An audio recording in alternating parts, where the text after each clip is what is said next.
Praise the lord. దేవుని నామములందరికీ కూడా వందనాలు. షలోం మరణాత. ప్రభు మీ అందరిని కూడా దీవించును గాక. ఈ యొక్క కార్యక్రమానికి మీ అందరూ కూడా ప్రేమపూర్వకంగా ఆహ్వానం పలుకుతున్నాం. దేవుని యొక్క ఆశీస్సులు, దేవుని యొక్క దీవెనలు మీపై మెండుగా ఉండును గాక. ఈ సమయంలో కార్యక్రమంలోకి వెళ్ళిపోదాం. కండ్లు మూసుకోండి, చిన్న ప్రార్థన చేసి వాక్యంలోకి వెళ్దాం. పరిశుద్ధుడైన మహాతండ్రి, మా గొప్ప దేవ, మా యేసయ్య మెస్సయ్య, నీకే వందనాలు అయ్యా. ఇప్పుడు ఏదైతే నీ లోతైన వాక్య ధ్యానం మేము అందరూ కూడా చేయబోతున్నామో, మా అందరితో మీరు ఉండండి, మా అందరితో కూడా మీరు మాట్లాడిన ప్రభా తండ్రినైనా భారతదేశ స్థితిగతుల కొరకు మేము మాట్లాడుచుండగా దయచేసి మాకు కావలసిన జ్ఞానం ఇవ్వండి. నీ వాక్య ప్రకారం నడుచుకునే కృపను, ధన్యతను మాకు కలుగు చేయండి ప్రభా. ఆత్మ నడిపింపుతో మా అందరికీ నడిపించమని యేసేవారి నామములో అడుగుచున్నాము తండ్రి. ఆమేన్, ఆమేన్, ఆమేన్. ప్రియరా, వాక్యంలోకి వెళ్ళిపోదాం. బైబిల్స్ అందరూ కూడా తెరవండి. మొదటి రాజుల గ్రంథము 17వ అధ్యాయం 1వ వాక్యం. అంతటా గిలాదు కాపురస్తులకు సంబంధించిన తిష్బీడైన ఏలియా అహాబు నొద్దకు వచ్చి, ఎవని సన్నిధిని నిలబడి ఉన్నానో ఇజ్రాయేలు దేవుడిన ఆ యెహోవా జీవము తోడు, నా మాట ప్రకారము గాక ఈ సంవత్సరంలో మంచైనను వర్షమైనను పడదని ప్రకటించెను. ప్రియులారా, ఈరోజు ఈ వాక్యము ఏదైతే ఇప్పుడు మనందరూ కూడా చర్చించుకుంటున్నామో, ఇది భారతదేశానికి, ప్రపంచానికి సరిగ్గా అనుకూలంగా ఉంటున్న వాక్యం. మొన్నటి దినాన్న తెలంగాణలో జరిగిన ఒక పెద్ద బహిరంగ సభలో ప్రధానమంత్రి గారు నరేంద్ర మోడీ గారు ఒక పిలుపును భారతీయులందరూ కూడా ఇచ్చారు. ఏటా పిలుపు అంటే, ఎవరు కూడా పెట్రోల్ ఉపయోగించకండి, లేకపోతే డీజిల్ ఉపయోగించకండి, ఇంకా ప్రాముఖ్యమైనది ఏంటంటే గోల్డ్ అనేది తక్కువగా కొనండి, ఫారెన్ ట్రిప్స్కి వెళ్ళొద్దు, డెస్టినేషన్ మ్యారేజ్లు చేసుకోవద్దు అని చెప్పి ఒక భయంకరమైన పిలుపునిచ్చారు. ఈ పిలుపు వెనకాల భారతదేశానికి మంచి జరుగుతుందా, చెడు జరుగుతుందా అనే విషయాలు మనందరూ కూడా పక్కన పెట్టినట్లయితే, అసలు బైబిల్ ఈ కరువుని సమర్థిస్తుందా? బైబిల్ ఈ కరువు కోసము ఏం మాట్లాడుతుంది? అసలు ముందుగా మనందరూ కూడా తెలుసుకోవాల్సిన విషయం ఏంటంటే, కరువు ఎందుకు వస్తుందండి? డ్రాట్ అనేది ప్రపంచవ్యాప్తంగా, మరి ప్రాముఖ్యంగా భారతదేశంలో మనకి ఏదైతే ఎక్కువగా దిగుమతులు అయ్యేవో, ఎక్కువగా ఇంపోర్ట్ ఎక్స్పోర్ట్స్ అయ్యేవో, ఎక్కువగా దొరికేవో, ఇప్పుడు దొరకడానికి ఎందుకు అంత కష్టపడుతున్నాం? ఎప్పుడు దొరకడానికి ఎందుకు ఆ రీతిగా ఉంటున్నాం? భారతదేశంలో మన భారతీయులందరూ కూడా ఎక్కువగా కొనుగోలు చేసేది ఏంటంటే ల్యాండ్స్, అలాగే అబరంగా భూములు, అలాగే గోల్డ్, బంగారం పైన ఎక్కువగా వాళ్ళు డబ్బులు పెడుతూ ఉంటారు. ఇప్పుడు ప్రధానమంత్రి డైరెక్ట్గా చెప్పిన మాట ఏంటంటే, మీరు బంగారము కొనుగోలు చేయదని చెప్పి ప్రకటన ఇచ్చి ఉన్నారు. దీనివల్ల బైబిల్ ఎలాంటి మాటలు చెప్తూ ఉన్నది? ముందుగానే దేవుడు ద్వితీయోపదేశ కాండము 28వ అధ్యాయం 23, 24 వచనం చూసినట్లయితే, దేవాది దేవుడు ధర్మశాస్త్రంలోనే ఆయన చెప్పిన మాట ఏంటంటే, మీరు కానీ తప్పిదములు చేస్తే, మీరు కానీ దేవునికి విరుద్ధంగా వెళ్ళిపోతే, మీకు ఖచ్చితంగా భూమి ఇనుము వలె అయిపోతుంది, ఎత్తడి వలె అయిపోతుంది. ఇనుము ఎలాగుంటుందండి? గట్టిగా ఉంటుంది. అంటే ప్రపంచవ్యాప్తంగా కరువు ఏర్పడుతుందని చెప్పి ముందుగానే ద్వితీయోపదేశ కాండంలోనే దేవుడి వాక్యాన్ని వెల్లడించుకుంటూ వచ్చి ఉన్నాయి.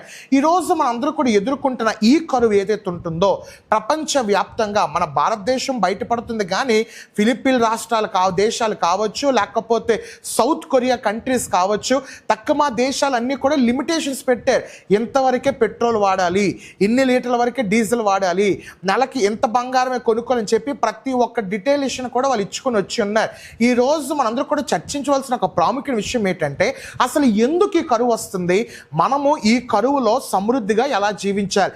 రెండు విషయాలు. మొట్టమొదటిగా, ఎందుకు ఈ కరువు వస్తుందంటే మన అవిధేయత వల్ల, because of disobedience from to God.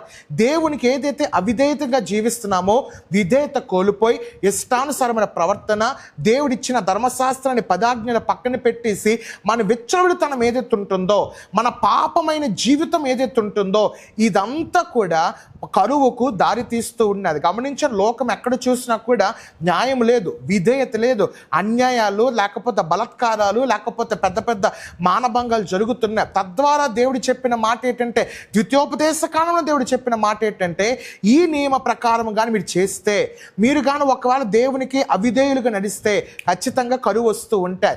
రెండోదిగా, మన పైన ఎందుకు కరువు దాడి చేస్తుంది?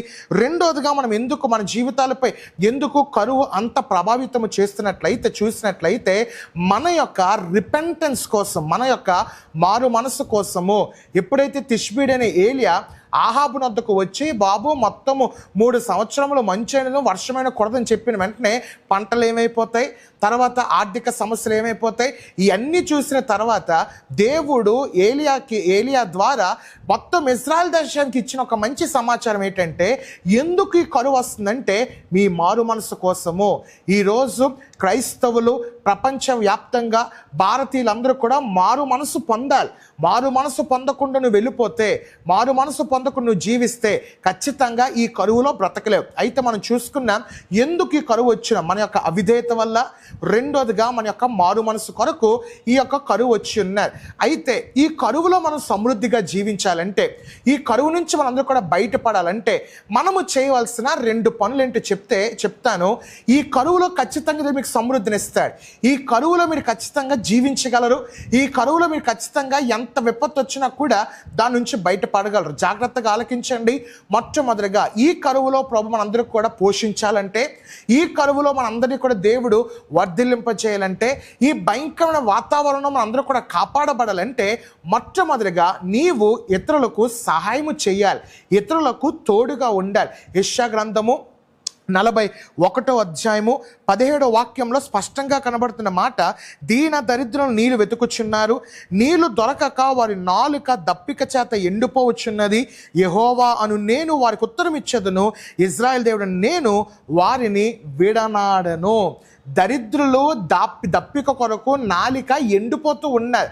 అలాంటి వారి కొరకు మనం వెళ్ళి సహాయము చేయాలి. నీ దగ్గర 10 రూపాయలు ఉన్నాయనుకోండి, ఖచ్చితంగా కుటుంబానికి 5 రూపాయలు ఖర్చు పెట్టుకోండి, లేకపోతే 5 రూపాయలు ఇంక దేనికైనా పెట్టుకోండి. కానీ మీకు వచ్చిన 10 రూపాయల్లో ఒక పావల, ఒక పైసా మీకు కలిగిన కాడికి పక్కన వాళ్ళకి సహాయం చేయండి. మీకు 10 రూపాయలు వస్తున్నాయి కానీ ఎదుటివాడికి అది రావట్లేదు. మీకు 100 రూపాయలు వస్తున్నాయి కానీ పక్కన వాడికి అది కూడా దొరకట్లేదు. మీకు 1000 రూపాయలు దొరుకుతున్నాయి కానీ పక్కవాడికి అది కూడా సంపాదించుకోలేకపోతున్నారు. అసలే కరువులో ఉన్నాం. ఈ కరువులో తన కుటుంబాన్ని, దరిద్రులు అనగా పేదవాళ్ళు, మనకన్నా కింద స్థాయి వాళ్ళు పోషించబడాలంటే నీవు ఇతరులకు సహాయకరముగా ఉండాలి. ఎప్పుడైతే సారెపాతు విధవరాలు ఏలియా గారు వచ్చి నాకు మంచి అప్పము అలాగే ద్రాక్షరసము సిద్ధము చేయి అంటే, ఏలియా తిరస్కరించి నేను చేయనండి, మీరు ఇప్పుడు వచ్చేస్తే అలాగ ఉంటుంది, ఇప్పటికే ఊరంతా దేశమంతా కూడా కరువుతో నిండిపోయి ఉన్నది, మీరు ఏమొచ్చు ఇప్పుడు ఏమొచ్చు నా ఇలాంటి అడుగుతున్నానని చెప్పేసి ఏమైనా వంకర ప్రశ్నలు వేసిందా, వంకర సమాధానం ఇచ్చిందా? ఎప్పుడైతే దేవుని యొక్క సేవకుడు చెప్పిన రీతిగా ఆయనకు ఆహారము తీర్చి, ఆయనకి దప్పిక తీర్చి అద్భుతమైన పరిచర్య సేవకుడికి చేసింది గనుక, ఇతరుల పట్ల ఒక మంచి సహాయ భావం కలిగి ఉంది గనుక సారెపాతు విధవరాల ఇంట్లో దేవుడు 3 సంవత్సరములు అభివృద్ధి అనగా సమృద్ధికరమైన ఆహారాన్ని దేవుడు పోషించగలిగాడు. ఎందుకంటే ఆమె ఇతరులకి సాయం చేసింది. మీ ఇంట్లో పని వాళ్ళు ఉన్నారనుకోండి, వాళ్ళకి పరిస్థితులు కొంచెం అనుకూలంగా లేకపోయిన సమయంలో మీరు వాళ్ళకి సాయం చేయండి. అమ్మా అసలు కరువులో ఉన్నాం కదా, గ్యాసులు దొరకట్లేదు, ఇదిగో ఈ చిన్న కూర మేము వండుకునే దాంట్లో ఒక కప్పుడు కూర తీసుకుని వెళ్ళి నువ్వు నీ భర్త తినండి, నీ పిల్లలు తినని చెప్తే అది వాళ్ళకి ఎంత దీవెనండి. వాళ్ళకే దీవెన కాకుండా దేవుడు ఇంకనూ నేను దీవిస్తాడు. నీకున్న దాంట్లో కొంచెము తీసి ఇతరులకు, దరిద్రులకు, పేదవాళ్ళకు పెడితే అది నీకెంతో దీవెన. గనుక మీరు ఇతరుల పట్ల సహాయభావము కలిగి ఉన్నట్లయితే దేవుడు ఈ కరువు కాలంలో మీ అందరూ కూడా సమాధానము అలాగే సమృద్ధిని కలుగు చేస్తాడు. రెండోదిగా మనం అందరము కూడా ఈ భయంకరమైన కరువుల్లో మోడీ గారు చెప్పిన రీతిగా గోల్డ్ కొనకూడదు, తర్వాత ఆ యొక్క పెట్రోల్ వాడకూడదు, డీజిల్ వాడకూడదు, గ్యాస్ యొక్క దిగుమతులు తగ్గించాలి, కూరలో వేసుకున్న ఉప్పు సైతము, నూనె సైతము తగ్గించాలని చెప్పిన మోడీ గారు ఏదైతే ఇంత భయంకర కరువులో మనము ఎలా సమృద్ధిగా జీవించని చెప్పి రెండోదిగా మాట్లాడుకున్నట్లయితే కష్టముల్లో విశ్వాసము కలిగి ఉండాలి. ఎప్పుడైతే కష్టములో విశ్వాసము కలిగి ఉంటావో దేవుడిని సమృద్ధిగా దీవించుకుంటూ ఉంటాడు. చూడండి, కీర్తనకారుడు రాసిన కీర్తన 37వ కీర్తన 19వ వాక్యంలో కనబడుతుంది, ఆపత్కాలమందు వాళ్ళు సిగ్గునొందరు, కరువు దినములలో వారికి తృప్తి పొందెదరు.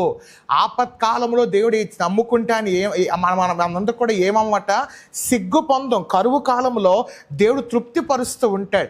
నువ్వు ఎప్పుడైతే మనందరం కూడా ఆపత్కాలంలో ఉన్నాం కనుక, మనమందరము కూడా కరువు కాలంలో ఉన్నాం కనుక నా సైతము, నీ సైతము, భారతీయులు, తర్వాత ప్రపంచవ్యాప్తంగా ఉన్న ప్రతి ఒక్కరు కూడా కరువులో ఉన్నాము కనుక నేను చెప్పదలుచుకున్న రెండో విషయం ఏంటంటే, నువ్వు దేవుని పట్ల ఒక మంచి విశ్వాసము కలిగి ఉన్నట్లయితే కరువులో దేవునికి సమృద్ధిని ఇచ్చేస్తాడు.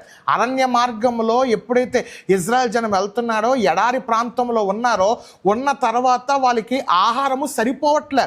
వాళ్ళకి ఆహారం సరిపోని సమయంలో మోషే దగ్గరికి వెళ్ళి, అయ్యా మాకు కొంచెం ఆహారం సరిపోవట్లేదంటే వాళ్ళ విశ్వాసము చేత దేవుడు పైనుండి మన్నాను దేవుడు కురిపించేశాడు. వాళ్ళ విశ్వాసం అంత గొప్పగా కనబడింది. తర్వాత అదంతా కూడా చెదిరిపోయిందిలేండి. ఈరోజు నీ ఆపత్కాలంలో నువ్వు దేవుని యందు విశ్వాసము కలిగి ఉన్నట్లయితే, అలనాడు ఇజ్రాయెల్ జనం పక్షాన దేవుడు ఉండి మన్నాని ఎలాగైతే ప్రభు కురిపించాడో నీ పక్షాన కూడా ప్రభు చేయొచ్చేమో. మన్నా అని నేను చెప్పను, కానీ ఏదో రీతిగా నీకు సహాయం అందుతాయి, ఏదో రీతిగా దేవుడు నీకు సమృద్ధిని అందిస్తాడు, ఏదో రీతిగా నీ కొరతను ప్రభు తీరుస్తాడు, ఏదో రీతిగా నేను దేవుడు తృప్తిపరుస్తుంటాడు. ప్రభునందు విశ్వాసము కలిగి ఉండాలి. మనందరికీ తెలిసిన ఒక చిన్న కథ చెప్పిన వాక్యాన్ని ముగిస్తాను. ఒక కుటుంబం, ఆ కుటుంబానికి 3 పిల్లలు ఉన్నారు. 3 పిల్లలు ఉండడం వల్ల తన యొక్క తండ్రి చాలా కష్టపడుతున్నా ఆ వస్తున్న జీతము, కొద్దిపాటి జీతము, ఆ యొక్క కూలి ఇంటికి చాలట్లే. ఒకరోజు ఇంట్లో రేషన్ అయిపోయింది, బియ్యం అయిపోయింది. పిల్లలు చూస్తే 3 ఉన్నారు, 3 మగబిడ్డలే. మగబిడ్డలు అంటే కొంచెం ఎక్కువ తింటారు. అలాంటి సమయంలో తల్లి ఏమోంచి పిల్లలకి భోజనం పెట్టలేని పరిస్థితి, తండ్రికి ఆదాయం రాని పరిస్థితి, పిల్లలు చూస్తే ఆకలితో ఉన్నారు. అలాంటి సమయంలో వాళ్ళ నాన్నగారి దగ్గరికి వెళ్ళి పిల్లలు 3 కూడా, నాన్న ఆకలిగా ఉంది ఏదైనా పెట్టండి అంటే, ఇంట్లో ఏమీ కూడా లేని పరిస్థితి, ఏమి చేయాలో అర్థం కాలేదు. దేవుడు పంపుతాను నాన్న, మీరు ప్రార్థన చేసుకుని చెప్పి తండ్రి, కుమారులు 3, అలాగే కుమార్తె, అలాగే ఒక భార్య, 4 కూడా ప్రార్థన చేసుకుని పడుకునిపోయారు. ఆకలితోనే మగబిడ్డలు 3 కూడా పడుకున్నారు. పడుకున్న సమయంలో కానీ తండ్రికి మనసు ఒప్పుకోదు కదండి, ఏడుస్తూ ఎక్కువ ఏడుస్తూనే ఉన్నారు. అర్ధరాత్రి 12 గంటల సమయంలో వాళ్ళ యొక్క ఇంటి తలుపును కొంతమంది తడుతున్నారు.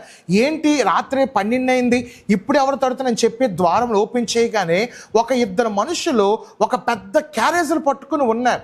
క్యారేజీలు పట్టుకుని ఉంటే ఆశ్చర్యపోయారు. ఏంటంటే మీరు ఎక్కడికి వచ్చారు ఏంటంటే, సార్ ఈ పక్కనే మేము ఒక ఫస్ట్ బర్త్డే చేసుకున్నామండి, చాలా భోజనం మిగిలిపోయింది, మేము చుట్టుపక్కల ఉన్న అందరూ కూడా పంచుకుంటూ వెళ్తున్నాం, మీకు కూడా కొంచెం ఇద్దామని చెప్పేసి నేను ఇక్కడికి వచ్చానని చెప్పేసి వాళ్ళు చక్కగా మొదటి ఏదైతే పుట్టినరోజు ఉంటుందో ఆ భోజనము 3 మగబిడ్డలు తిన్నారు. వాళ్ళు ఏదో గెంజి తింటే పడుకుంటే చాలు అనుకున్నారు. దేవుడు వాళ్ళకి బిర్యానీ పెట్టాడు, చికెన్ పెట్టాడు, మటన్ పెట్టాడు, ప్రాన్స్ పెట్టాడు, వైట్ రైస్, సాంబార్, గోంగూర పచ్చడి అన్ని కూడా పెట్టి దేవుడు సమృద్ధినిచ్చాడు. ఇక్కడ నేను చెప్పదలుచుకున్న విషయం ఏంటి తెలుసా, ఈ కుటుంబం అందరూ కూడా ఆపత్కాలంలో దేవుని యందు విశ్వాసము కలిగి ఉన్నారు. ఈరోజు నీవు కూడా ప్రభు పట్ల ఆ విశ్వాసము కలిగి ఉంటే దేవుడు నిన్ను కూడా తృప్తిపరుస్తూ ఉంటాడు. ఈ కరువు కాలంలో భయపడవద్దు, ఇతరులకు ఉన్న దాంట్లో సహాయం చేయండి. కష్టకాలంలో ప్రభునందు విశ్వాసము కలిగి ఉండండి, ఖచ్చితంగా దేవుడు కార్యము చేస్తాడు.